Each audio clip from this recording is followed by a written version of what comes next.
Ano, baba ka na. Naku talaga. Ay, nako.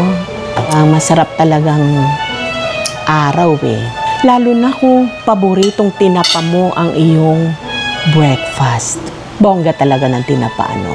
Paborito ko nga ang tinapa, kaya marami akong alam na recipe. Pero pagka kinain mo siya, yung maalat-alat na smoky-smoky, pagkatapos pag sinawsaw mo sa suka na nagbabalanse yung asim at saka yung alak, tapos biglang babalutin siya ng kalmadong lasa ng itlog at saka lulunurin mo ng mainit na kape. Oo na. Ito naman, nagmo-monolog lang ako. O sige, magluluto tayo ngayon ng tinapa. Oh, punta na tayo sa kusina.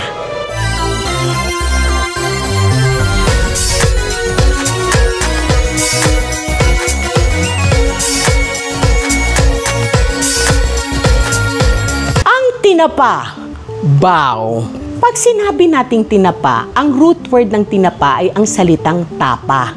Pagpipreserve ng isang ulam na gamit ang usok. Dati, pag sinabi mong tapa, pwedeng ibig sabing karne, pero dito sa atin, sa dami na nangyari, naganap na kung ano-anong digmaan, pag sinabi nating tapa, usually karne sa tapsilog ang tapa. Pero actually dito, maraming isda ang pwedeng gawing tinapa. Nandoon ang tamban, ang galunggong, ang salay, ang bangus. Ganun din karami ang luto na pwedeng gawin sa tinapa. At hindi lang basta-basta luto, ha? Masarap na luto. Sosyal na sosyal ang dating. O ano? Umpisahan na natin, walang pipikit. Let's go! Ang ating recipe ngayon ay ang tinatawag na sinigang na tinapa. At ang gagamitin ko ngayon ay boneless bangus tinapa. Pero pwede kayong gumamit ng ibang klaseng tinapa conforme sa budget at sa inyong taste. So ito, pinakuluan ko na. Tulad ng mga ginagawa natin sa sigang, nandoon ang kamatis, sibuyas, at luya. Pakukuluan natin ito. Luto na siya. Para tayong gumagawa lang ng regular na sinigang. Bagsak na natin yung ating dalawang sili. Ngayon, ang gustong-gusto kong pampaasim, bayabas. Eksakto sa akin yung maasim na matamis at saka yung alat. Kaya lang, hindi panahon ngayon ng bayabas. Kaya, sinigang mix na bayabas ang ginamit ko. Tapos, ang ating pangpaalat ay ang ating patis. Medyo dahan-dahan lang yung ating kasi medyo maalat yung tinapa, 'di ba? Bago natin ilagay yung fish, lalagay natin yung mga gulay. Ginamit ko labanos at saka okra. Pwede naman kayo maglagay din ng gabi, pero kung nagtitipid kayo, okay na rin to, tatakbo na rin ang trend. At habang natin to iniintay, ay mangyari lamang na mag-comment, like at mag-subscribe dito po sa ating kusina para mas lalo pong lumawak ang ating community. Huwag nyo skip yung ads para meron tayong pabili ng mga ingredients. Lahat ng mga recipe dito, tinetest kitchen ko muna. Hanggat sa makuha ko yung tamang proseso at yung tamang lasa. Pag medyo half-cooked na yung ating okra at saka yung ating labanos, pwede na po nating ilagay ang ating tinapa.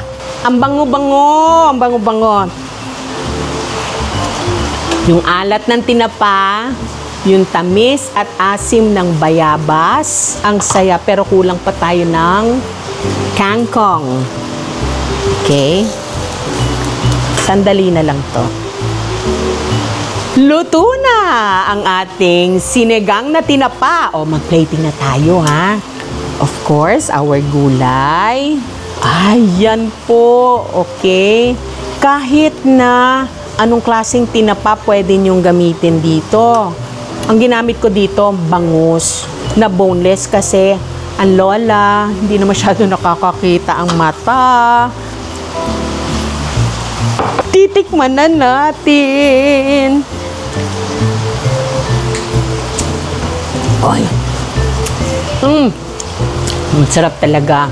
Kahit hindi panahon ng bayabas, pwedeng gumamit ng instant na pampaasim.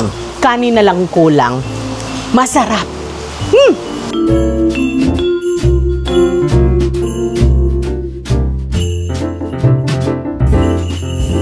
Ang recipe natin ngayon ay tinatawag nating tinapa papaya rolls. Pwede nating gawin siyang ulam, pwedeng pulutan, appetizer, o kung ano paman. Of course, ang ating star of the show ay ang ating tinapa.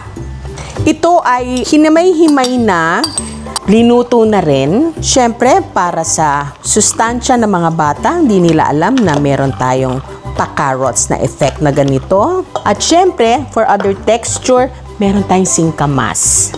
At hilaw na papaya. Syempre, ang ating sibuyas. Meron ba namang lumpia na walang sibuyas? Wala! And then, syempre, ang ating bawang. Okay, yan, halo-halo natin. Syempre, ang ating wansoy. Nakita ninyo, biglang dumami na. Ngayon, medyo maalat na ang ating tinapa, pero ako, lalagyan ko siya ng oyster sauce. Pwede na tong balutin, lalagyan lang yan ng egg and counting cornstarch or flour. Pero ako, parang gusto ko yatang i-food processor. Optional ito, kung wala kayong food processor, pwede na rin ganito. Pwede din siguro i-blender ito. Okay, isang itlog. Maglalagay tayo ng konting cornstarch. Pang-pabind lang natin. Importante magkaroon ng konting tubig para maihalo lang ng maigi.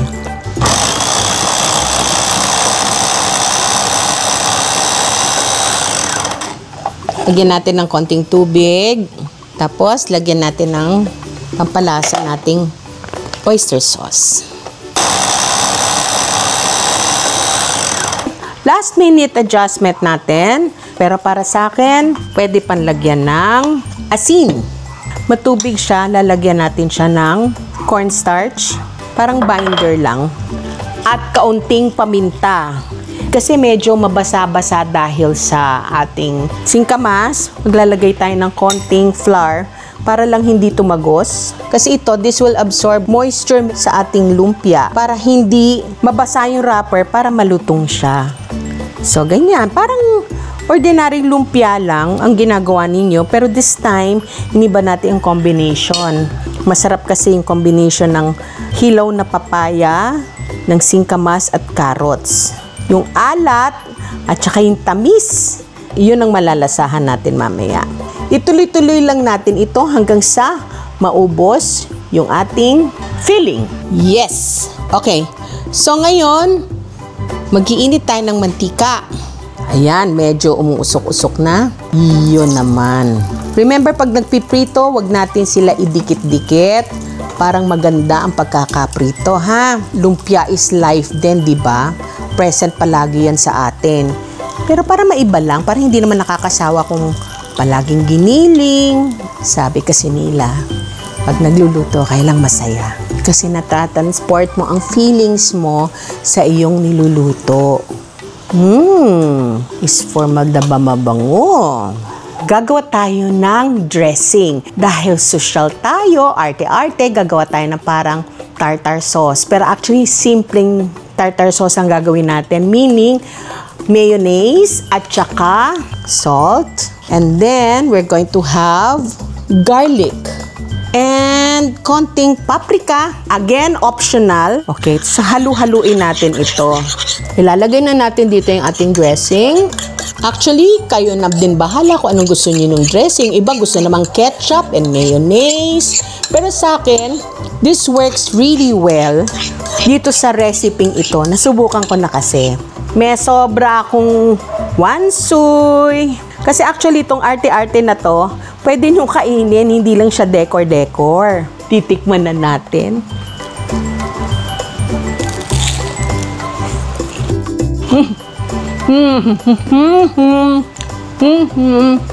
Gawin nyo to.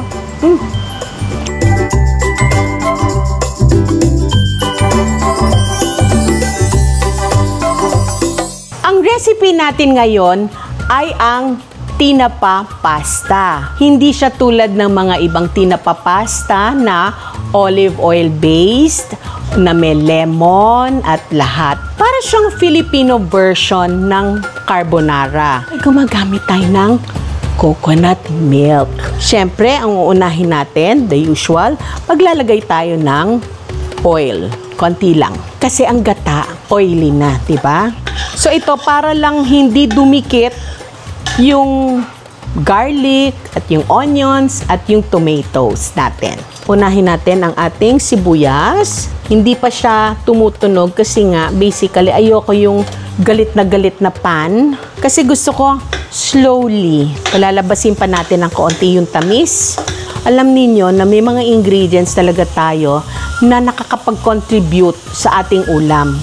Katulad ng sibuyas, tamis ang ibinibigay nito sa ating lutuin. Okay, ngayon, syempre, kung meron tayong sibuyas, lalayo pa ba ang ating bawang?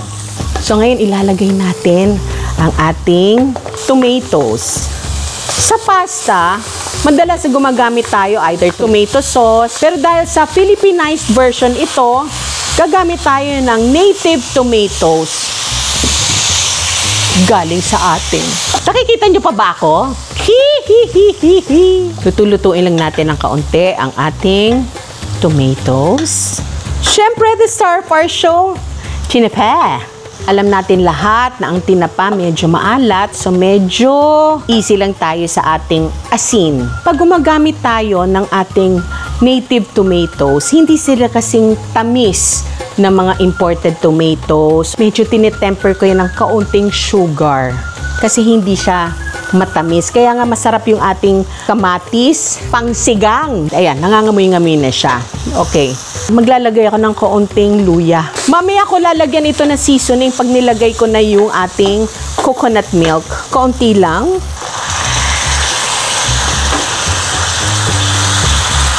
So, maglalagay tayo ng kaunting asin. Lalagyan natin ng konting water. Siyempre, para may konting sipa, lalagay tayo ng siling mahaba. Pag sa ibang version ng pasta, chili flakes ang nilalagay. Eh hindi, go Filipino tayo. Naglalagay tayo ng, kung hindi basil, mga kung anong-ano, ilalagay natin dito. Malunggay! Diba, Pinoy na Pinoy ang dating? O sino ngayon magsasabing hindi Pinoy ito? Ngayon, lalagyan natin ito ng kaunting pasta water para kumapit yung starch na galing dito sa ating noodles. Yun ang magpapakapit sa ating sauce later on. Malabnaw siya ngayon, pero mamaya makikita ninyo, magiging extra creamy siya. Plating na tayo! Filipino pasta. Nandyan lahat ng Filipino elements natin. Nandyan yung ating malunggay, yung ating gata, yung ating kamatis, napakabango. At para sa ating arte-arte, syempre Filipino pa din. Iwaksi muna yung mga parmesan cheese na yan at yung mga kung ano-anong klaseng mga keso. Meron tayong kesong puti. Para talagang naririnig ko ang mga rondalya, mga kawayang gumaganyan-ganyan. O, tikman na natin. Pasta Filipina. Iniibig ko ang Pilipinas. Ito ang lupa kong sinilangan. Eksakto lang yung tinapa, yung kesong puti, yung gata, yung kamatis. Lovely.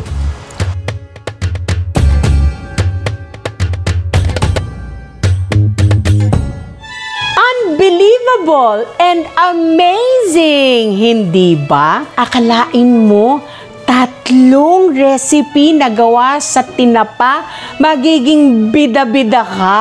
Please, pakikalat naman sa lahat ninyong makakilala, kamag-anak, kapitbahay, ang tungkol sa ating kusina. Mag-like, mag-comment, o mag-subscribe. And don't forget na do not skip the ads. Kung kayo ginawa ninyo ito at dinala ninyo ito sa potluck, naku, malay ninyo may ma-impress sa inyo at bigla kayong magka-jowa. Kung sino sa inyo magkaroon ng jowa dahil sa inyong cooking, ipakilala nyo sa akin, ha? Natapos na naman ang isang araw na pagsasama natin, laging tandaan na ikaw, ako, tayong lahat ay magkakaroon ng dating kahit wala tayong datong basta dito sa ating kusina. See you again next time!